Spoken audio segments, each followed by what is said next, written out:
السلام علیکم ورحمۃ اللہ وبرکاتہ ومغفراتہ الحمدللہ رب العالمین والصلاة والسلام علی سید الانبیاء والمرسلین اما بعد فاعوذ باللہ من الشیطان الرجیم بسم اللہ الرحمن الرحیم۔ ہماری سورۃ البقرہ کا کورس چل رہا ہے اور آیت نمبر 80 ہے۔ پہلے ہم ساری قواعد سمجھ لیں گے جتنے قواعد ہم نے مدنی قاعدہ کورس میں پڑھے تھے، پھر اسی کے مطابق آخر میں تجوید و قراءت کریں گے۔ یہاں پر ہے الف سے پہلے زبر ہے، الف مدہ ہے، الف سے پہلے پورا حرف ہے کیونکہ کاف حروف مستعلیہ میں سے ہے، اور جب حروف مستعلیہ میں سے کوئی حرف آ جاتا ہے تو وہاں پر الف کو پر پڑھا جاتا ہے، اس لیے یہاں پر الف کو پر پڑھا جائے گا۔ واو ساکن سے پہلے پیش ہے، واو مدہ ہے،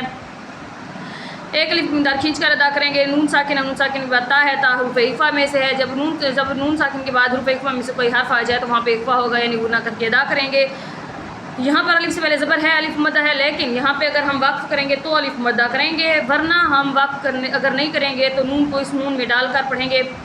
اور یہاں پر نون مشدد ہے، نون مشدد جب بھی آتا ہے تو اس میں غنہ ہوتا ہے، اس لیے یہاں پہ نون مشدد ہے تو نون مشدد میں غنہ ہوگا، یعنی ناک میں آواز لے جا کر پڑھیں گے۔ یہاں پہ را کے اوپر پیش ہے تو را کو پر پڑھا جاتا ہے، اس لیے را کو پر پڑھا جائے گا۔ الف سے پہلے زبر ہے، الف مدہ، الف سے پر باریک حرف ہے لام، اس لیے الف کو باریک پڑھیں گے۔ اور الف مدہ کے بعد اگر حمزہ دوسرے کلمے میں موجود ہے، کیونکہ الا علیحدہ ہے، ایامن علیحدہ ہے، اس لیے جب بھی حروف مدہ کے بعد حمزہ دوسرے کلمے، کیونکہ الف کے اوپر جب کوئی حرکت آ جاتی ہے تو وہ الف نہیں حمزہ بن جاتا ہے، اس لیے جب یہ اب حمزہ بن گیا ہے۔ اور حروف مدہ کے بعد اگر حمزہ دوسرے کلمے موجود ہو تو وہاں پہ مد منفصل ہوگی، اس لیے یہاں پہ مد منفصل ہے، اس کو 2.5 الف کی مقدار ہم کھینچ کر ادا کریں گے۔ یہاں پر تنوین ہے، تنوین کے بعد میم ہے، میم حروف یرملون میں سے ہے، اور اگر تنوین کے بعد حروف یرملون میں سے کوئی حرف آ جائے تو وہاں پر ادغام ہوگا، یعنی تنوین کو میم کے اندر مدغم کر کے پڑھیں گے۔ اور یہاں پر واو ساکن سے پیش ہے، واو مدہ ہے، یہاں پر جو تا ہے، تا اگر ہم وقف کریں گے کیونکہ یہاں پہ وقف مطلق کی علامت ہے، اور وقف مطلق کی علامت جب آتی ہے تو وہاں پہ جب دو گول تا ہوتی ہے تو وہ ہا میں بدل جاتے ہیں، اس لیے یہاں پہ معدوداتن یا معبوداتا نہیں پڑھیں گے، معمودہ پڑھیں گے، یہ تا ہا میں بدل جائے گی۔ یہاں پر میم ساکن کے بعد عین ہے، یہاں پہ اظہار شفوی ہے، یہاں پہ نون ساکن کے بعد دال ہے، دال حروف اخفا میں سے، یہاں پہ اخفا ہوگا۔ اللہ عز و جل کے لام سے پہلے زبر ہے، اس لیے اللہ عز و جل کے لام کو ہم پر پڑھیں گے، یعنی اللہ پڑھیں گے، اللہ نہیں پڑھیں گے۔ یہاں پہ کھڑی حرکات ہے، کھڑی حرکات کو ایک الف کھینچ کر ادا کریں گے۔ یہاں پر تنوین کے بعد فا ہے، فا حروف اخفا میں سے ہے اور یہاں پہ اخفا ہوگا اور ہم گناہ کر کے ادا کریں گے۔ نون ساکن کے بعد یا ہے، یا حروف یرملون میں سے ہے، جب حروف یرملون میں سے کوئی حرف ہو جاتا ہے تو وہاں پہ ادغام ہوگا، اس لیے یہاں پہ ادغام ہوگا، یعنی فلن یخلف اللہ پڑھیں گے، فلن یخلفا نہیں پڑھنا، ہم نے فلن پڑھنا ہے کیونکہ نون ساکن اس کے اندر ڈال کر پڑھیں گے۔ اللہ عز و جل کے لام سے پہلے زبر ہے، اس لیے اللہ عز و جل کے لام کو ہم پر پڑھیں گے۔ یہاں پہ کھڑی حرکات ہے، کھڑی حرکات کو ایک اندر کھینچ کر ادا کریں گے، یہاں پہ کھڑی حرکات ہے اور اس کو بھی ایک اندر کھینچ کر ادا کریں گے، لیکن یہاں پر اب حمزہ دوسرے کلمہ موجود ہے۔ کھڑی حرکات جو ہے حروف مدہ کے قائم مقام ہوتا ہے، اس لیے اس کے قائم مقام سمجھیں گے حروف مدہ کے، اس لیے یہاں پہ کھڑی حرکات کے بعد حمزہ دوسرے کلمے میں موجود ہے، اس لیے یہاں پر مد منفصل ہوگی۔ نون ساکن کے بعد تا ہے، یہاں پہ اظہار شفوی ہے، واو ساکن سے پہلے پیش ہے، واو مدہ ہے، واو ساکن سے پہلے پیش ہے، واو مدہ ہے، ان دونوں کو ایک الف کھینچ کر ادا کریں گے۔ اللہ عز و جل کے لام سے پہلے زبر ہے، اس لیے اللہ عز و جل کے لام کو ہم پر پڑھیں گے، یعنی اللہ پڑھیں گے، کیونکہ اللہ عز و جل کے لام سے پہلے کہیں بھی کسی بھی حرف کے اوپر زبر ہو یا پیش ہو، جیسے یہاں پر فا کے اوپر زبر ہے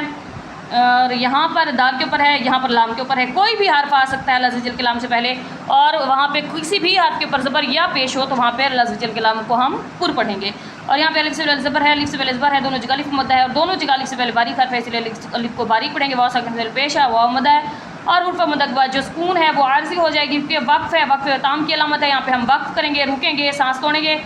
اور وقف تام کے حروف مدہ کے بعد اگر کوئی حرف وقف کی وجہ ساکن ہو جاتا ہے وہاں پہ مد عارض ہوگا، یہاں پہ مد عارض ہو رہی ہے، اور یہاں پر ہم نے وقف کی علامات میں پڑھا تھا نون کے کوئی بھی حرف ہو اس کے اوپر اگر زبر ہو تو وقف میں وہ ساکن ہو جاتا ہے۔ تو آئیے اب ہم اس کی تجوید کرتے ہیں۔ اعوذ باللہ من الشیطان الرجیم، بسم اللہ الرحمن الرحیم،